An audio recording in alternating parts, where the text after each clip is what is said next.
Carla. I'm so glad I get to spend some time with you today, and I hope this video finds you well and feeling creative. I thought I would do something a little different today, and I thought I would share some items that I've purchased over the last few months from some of my favorite online sources, and I would share those sources with you. And today we'll look at some free things, some shopping app things, some Instagram sellers, online businesses, things like that. So let's start with the free things. Sometimes when I'm on Instagram or Facebook, I get an advertisement for free samples for something. And if the item truly is free, if there are no shipping and handling charges, I like to order them sometimes, and then I have extra things I can use in my junk journals. And in the past, I've gotten a wallpaper sample. I got some little leather and suede samples from, I think it was a sofa company. And the most recent was I saw this online, this company called Birdie Gray, and it was for bridesmaid dresses, and you could pick 3 swatch samples. And the way it came was so cute, I wanted to share it with you. First of all, it comes in this great little folder that would be great to repurpose for a small little folio, maybe to send someone in a Happy Mail. It's got this die-cut shape, and then you've got this nice deep pocket inside because it's got a little bit of a gusset here, and then you even have this little bit of a spine right here. So you could make a very small journal and stitch that in, and you could add another pocket or some kind of flip or something on this side, and it could make a great little piece of junk mail to repurpose as a small folio. So that in itself was nice for free. And then the 3 samples that came in it look like this, and they look just like those sample cards that we've all been making. So you could easily cover this outside with something more vintage looking, a paper that you'd stamped, or maybe you've got some kind of digital that would size to work over this. And then you've already got your little fabric swatch with the nice pinked edges, and there's a lining fabric underneath. This could be your hidden journaling spot, and you could easily jazz it up with extra ribbons, buttons, trim, whatever you wanted to do. So I got 3 of them. And again, it came in that nice little package. So keep an eye out for those 3 samples. Like I said, I don't go for it if I have to pay shipping and handling because I don't want to spend my money on that. But if they're going to send them to me for free, I love having them just to give me some other little thing to work with for my junk journals. The next thing I found on Temu. I know some people don't like to spend their money with Temu. So if anybody has some other version of this and would like to drop the source in the comments, I'm sure viewers would appreciate that. And what this is an electric wax seal melter. It melts your wax pellets to make seals with. And I do try to take into account that I do have people watching who are brand new to junk journaling and don't know all the different things. So if you're not familiar with wax seals, they used to be used on envelopes back in the day. And junk journalers really like to include them, sometimes just in our layout spreads, not always on envelopes. So here I've used this little Lily of the Valley one that I've edged with gold, and I just kind of made a belly band. I stamped some French script and added a little metallic ribbon, and it just makes a belly band on the page.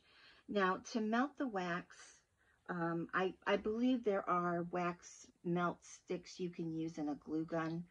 I have not tried that. I was doing the little furnace that you buy, and you put a tea light candle under it, and then your spoon sits on top of it, and you put the wax pellets in the spoon. I have to tell you, I'm not crazy about having an open flame in my craft room, even though it's small, and I try to be careful. But I've got so much paper and fabric and acetone-based glue like Fabri-Tac in here that if I get careless, I sure don't want to start a fire. So I just happened to be on Temu one day, and I saw this electric wax seal warmer, is what they call it, and this is a cat paw style apparently. And I think it was around $7. With Temu, the prices change. So it just depends on what day you're looking at it and which particular vendor you're looking at. but I thought I'd give it a try. And I do like it. This is what it looks like. I just got the black one. As you can see, there's wax on here. I need to warm this up and then clean it out with a paper towel. But it just plugs in. And then you put your wax pellets in here and it melts them. You do have to be careful with this. It does get very hot on the bottom.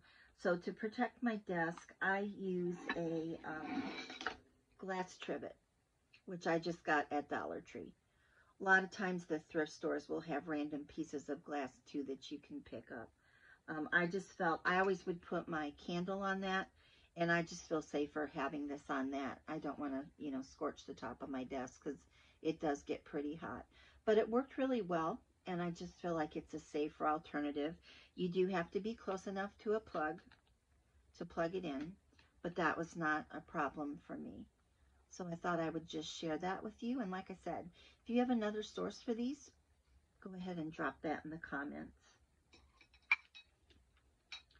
Then the next thing I wanted to share was this fabric website, and it is My Favorite Quilt Store, myfavoritequiltstore.com.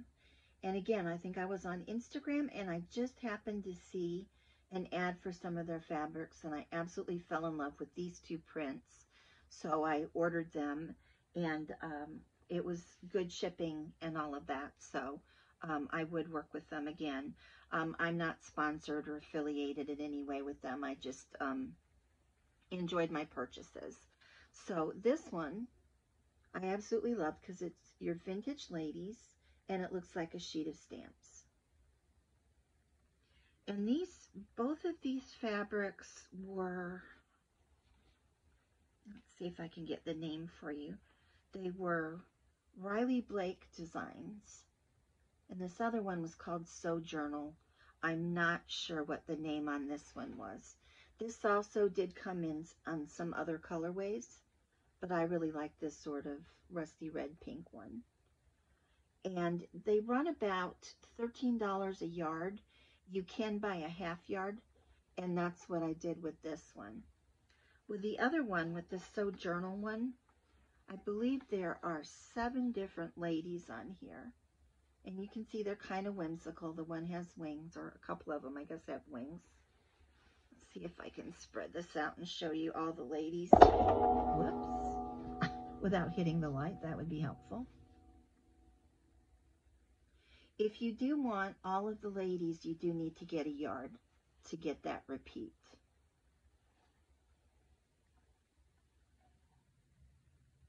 And then I believe it starts repeating right here.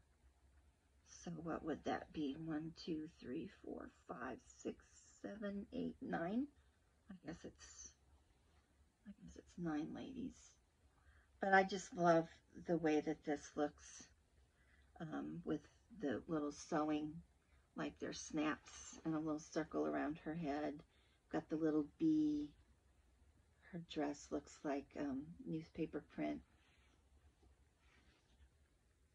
I think this would make a fabulous cover for a journal. So I thought I would share those just for anybody who likes postage looking images or these fashion images with kind of a vintage flair. I think they make great covers. This one also I think you could cut up into strips and use as a tie around a journal. And that was My Favorite Quilt Store. And what I'm going to do is I'm going to put all of the companies that I mentioned in my description box below. So all that information will be there for you if you see something that you're interested in. And then the next thing I want to talk about is Instagram sellers. There are 5 of them that I want to share with you. I have done several purchases with each of them, and I'm not sponsored, I'm not affiliated, I don't get a discount. These are just people I've done business with, and I found that their descriptions and photographs are accurate, they ship timely, they're good with communication, and in, I believe, all of the cases, they are women-owned businesses here in the United States. So I feel good about supporting women with their own small businesses too. So the first one is Tremblay's Paper Shop, and Karen is the person. And she is really good at finding old labels, old tags, old tickets, kind of a multitude of things.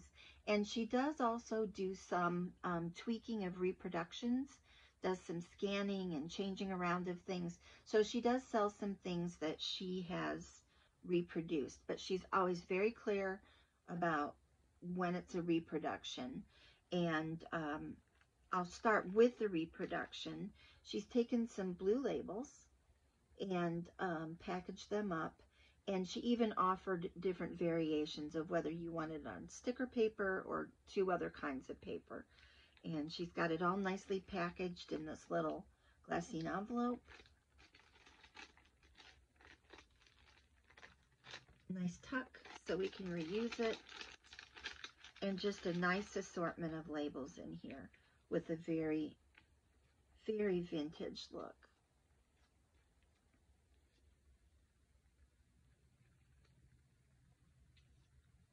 Different sizes.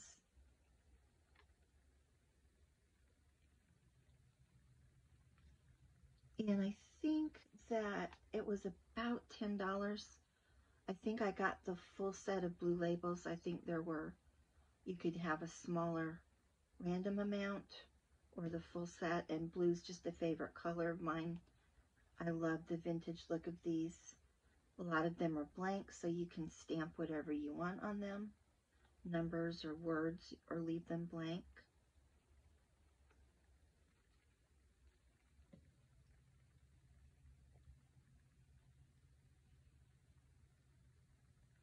Just kind of do a quick flip through here, different sizes.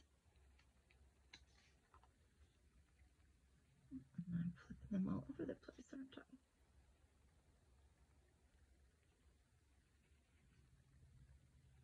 I just love the graphics on these. I just thought they were great. So I went ahead and ordered a package from her because I feel like you can never have enough labels. She also finds old clothing labels, and I love these. I've ordered a couple times from her, and I do use them quite a bit in my journals because I do like to do sewing and fashion journals, and these work particularly well with that. This one I was very excited about because it's a cowgirl, and I'm gathering things for a cowgirl journal. So that's Levi Strauss.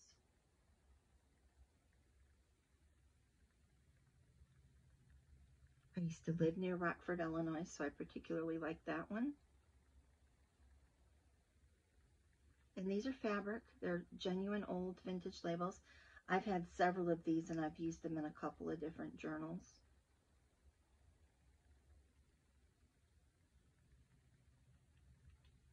She also finds amazing tickets. Look at the graphics on that.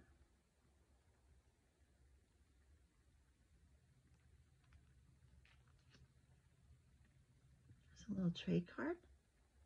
I love the horse and the woman. And then these great tags. They have little eyelets, very graphic numbers in the black and white and red. And I have a Victorian journal that's very black and red that I'm, another one of my in-progress journals that I will use these for. So that again was Tremblay's Paper Shop. And the best way to get started with any of these people is to type this in the search on Instagram and then follow them. And then you will see a post when they're going to have a sale. I was kind of intimidated by Instagram sales when I first started, but they're really very easy. The vendor, if you want, will often tag you before the sale to remind you. They generally put up a notice that they're going to do a sale a few days before the sales and tell you what time, and you need to look at time zones because everybody's different. And then they just post the items, and if you want it, you claim it, usually by saying me, or 1 for me, or 2 for me if it's multiple items. Sometimes they're limited and you might not get in fast enough and somebody else will get it. Sometimes there are multiples, so a lot of people get it. And then I usually pay through PayPal. And if you look, there's generally a description of the sale on when they'll invoice you, what kind of payment they accept, that sort of thing. And so it's really quite easy. And it's a good way to get things that you might not find locally. I am blessed with some good thrift stores here and a nearly monthly flea market, but there are just some things that I might not find in my part of the country. So I do like going online for that, even though I hate the added cost of the shipping. The next Instagram vendor is 3 Granny Squares. She's a newer one, so I haven't bought as much from her, but I believe I got some very pretty carved mother of pearl buttons quite some months ago, and I thought I would show you what I got most recently from her. And Stacy is her name. I picked up this letter. It's from I believe it's 82. I liked that it was from Harrisburg, Pennsylvania. I have some family connections in that area. I liked that it was from a shoe manufacturer because I have some shoes I've been fussy cutting that I'd like to incorporate into a journal. And also back in my family history, there were shoe factory workers. So this little letter intrigued me. There's the back. Nice shapely envelope.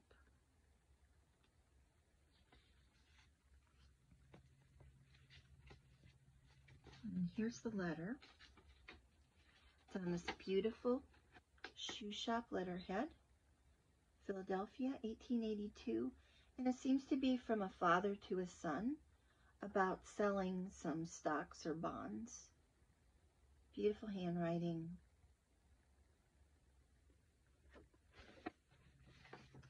And I will say that with all of these vendors, some of their things are affordable for me and some are not. But I have picked up things that I was happy with the price from everyone over time. And, you know, it's going to be more than when I walk into my thrift store or my dollar tables at the flea market. But some things are just worth it to me because they're unique and I probably would never find them on their own. And with it, she sent a couple of little freebies. These are wonderful graphic tickets. And then this great little playing card. Great graphic on that.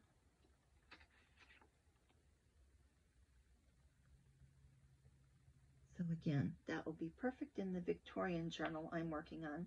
And these two are just little freebies that she included. Next up is Ordinary Artifacts. It's run by Abigail, or I believe she goes by Abby. And I have used her for nautical memorabilia. That's something that I'm just not going to find here in the Midwest. We don't have that marine trade here. So I did buy a blank vintage ship log that I am using as an altered book, and that's another work in progress. She also is kind of quirky and has a lot of death and mourning memorabilia, and really the whole gamut. Victorian scrap out of old scrapbooks, just lots of interesting things. And she does some very interesting posts sometime on her Instagram about the history of some of the objects. So it's a great person to follow. So this time around from Abby, I was very interested in this seed envelope that she had because I have a floral journal. And again, she's not in Iowa, but this was from Iowa where I am. So I like that connection. And it's just an interesting little fold-out envelope that I think will be really fun to include in a floral journal. For Interstate Nurseries, we've got some orange ink. That looks like a little check there. Order form. So wouldn't this just be fun in a journal because it can be so flippy. So I picked up that, as well as this theater program from Parsons Theater, Hartford, I'm assuming Connecticut. And it says 1928. Great graphic on the cover. And I love some of the ads in here.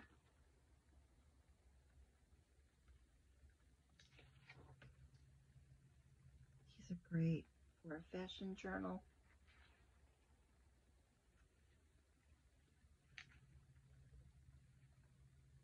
Shoe, that's a neat one. Furs. the sort of art deco kind of flapper look we've got going on here.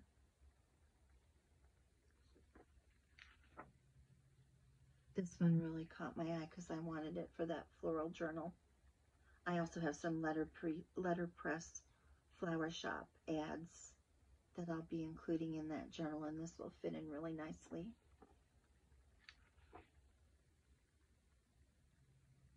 Hosiery repair, if you can imagine that.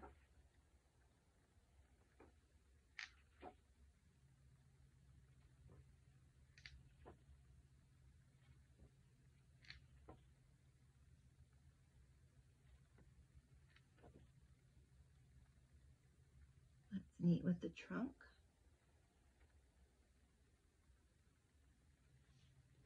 So that was from Abby at Ordinary Artifacts. And again, I'll put all this information in my description box below. Next up is villageartiots. Chris runs this. I've bought from her for several years, I think. She finds a wide range of things. She's out in New Mexico. There are a lot of artists in that community, so she finds some original artwork sometimes. That's a lot of fun. She finds old wallpaper, sewing notions, playing cards, just about everything. And she does do Instagram sales periodically. So this particular time from her, I couldn't resist these playing cards, even though I feel like I don't use playing cards a lot. But I thought they were so unique. They have sort of a linen look. It says Hippodrome. We've got the gold circle there. So she sewed those in a set of 4. And then there were 4 Godey's ladies, the Godey illustrations from the Victorian era. 2 of the pink and 2 of the green. And again, they have that linen background. I thought it would be great to have those to tuck into pockets. And with that same order, I also picked up this airmail envelope. She came into a big, big collection she purchased of postal related items, stamps, and lots of different kinds of envelopes, first day covers, things like that. Love the colors on this one. It's very different from what you usually see. And again, a postal journal is yet another journal on my to-do list. Are you like me? Do you have a list of journals you want to make that's a mile long? Am I the only one? And she sent a couple of freebies. She fussy cut this, I think, from a greeting card. No, playing card, actually. That could be a little corner tuck. And then this fun glassine envelope for photo developing.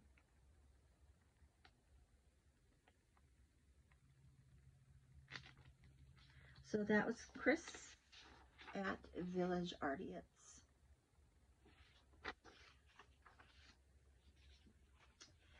And last but not least, I have Jubilee Flea. This is Trina, and she just goes all up and down the East Coast, finding all kinds of wonderful paper, books, old wallpaper, all sorts of things. And I believe she also has a website that you can go to and look and see. With several of these people, if you read everything on their page there on Instagram, sometimes they'll have another site you can go to for anything that didn't sell that's sitting there. So if you missed an Instagram sale, there might be something still there that you might want. So Trina, in addition to selling the items that she collects, and I think she does offer some subscription boxes of 2 different sizes for vintage ephemera, but she also puts out what she calls a junkzine. And I picked up the Paris one that she offered a couple months ago. I have had one of her junkzines in the past. You can see how totally different they are.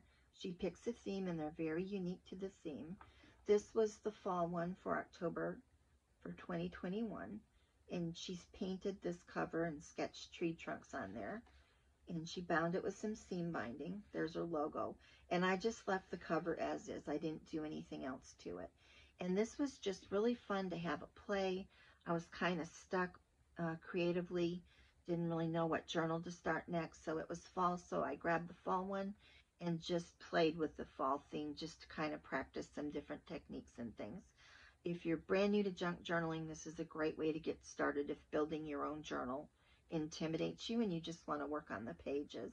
I think her junk zines tend to run around $15, and it's the junk zine itself, and then there's vintage ephemera, and she tends to put prompts on her pages. If you don't like that on your page, you can cover it over with fabric, whatever. But if you like ideas, then you've got your prompts right there for you. If you'd like to see a full flip through of this one, I will post that link down below. I did that months ago. But let me give you a look at the Paris one. It was wrapped up with this tassel. It was much more neatly wrapped than what it is now, but it came around like this. So this pretty peach colored tassel. And then she's made the cover from a file folder about Paris. And that's not vintage, but it, you know, it has that vintage look. Then I'll just give you a quick flip through of it. Let's go ahead and move the basket out of the way now that we've gotten everything out of the basket. So she's handwritten bonjour, and then she gives you an explanation of the creative thought behind this journal. And again, if you don't want this in your journal, you can certainly cover it up with something or cover parts of it. Here we have a vintage book page. She says that this is a color copy of something that she found in Paris. She's got that clipped on there, and there's some grid paper behind it. This is written in pencil, so again, you could erase it if you wanted to use that page. Here's a vintage book page about money. Some French text from a book. Here she's got some scrapbook paper, and she's closed it with washi tape to make a pocket. And then in the pocket, she's got April in Paris, and there's some questions and ideas there that she's got. Beautiful piece of ledger. Look at that handwriting. And this is old, this is vintage, and a very patinaed French book page. Here she's bound in a beautiful old ledger from 1890. Again, look at the handwriting and the number stamped up in the corner. She's got some washi tape, and I'm assuming that's to strengthen this. So a lot of times these old papers, when you fold them, they want to crack on you. So that'll keep it nice and safely bound in there. Here's the other side of that pocket. It's got a little envelope with some Eiffel Tower washi. Let's see what's in here.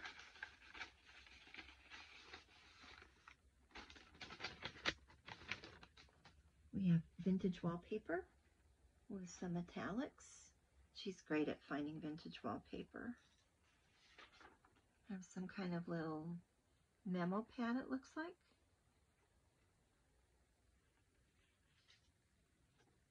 Some old advertisement.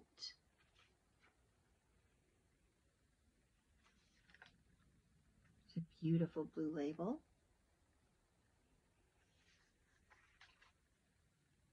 Little piece of book page. And all these items you can use to decorate your pages, make pockets, make things to put in your pockets.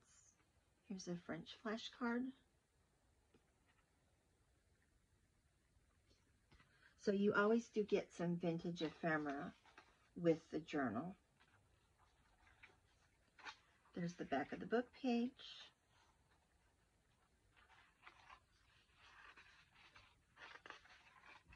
There's some more scrapbook paper.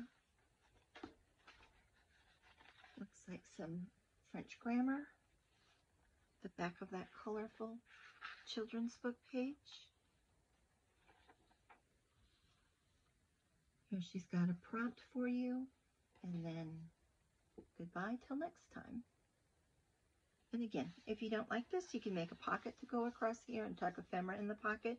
Once you get it, it's yours. You can do anything you want with it, but she does a great job of giving you some vintage ephemera that matches the theme to get started, and there are some prompts if you like those kind of things. So I hope you've enjoyed this little look at online sources, and you found some of them intriguing enough that you'll go take a look. Again, I'm not associated with any of these people personally. I just find them great to do business with. If you enjoyed the video, please give me a like. Consider subscribing. Comments are always welcome. Tell me what your favorite thing was. I appreciate any and all feedback.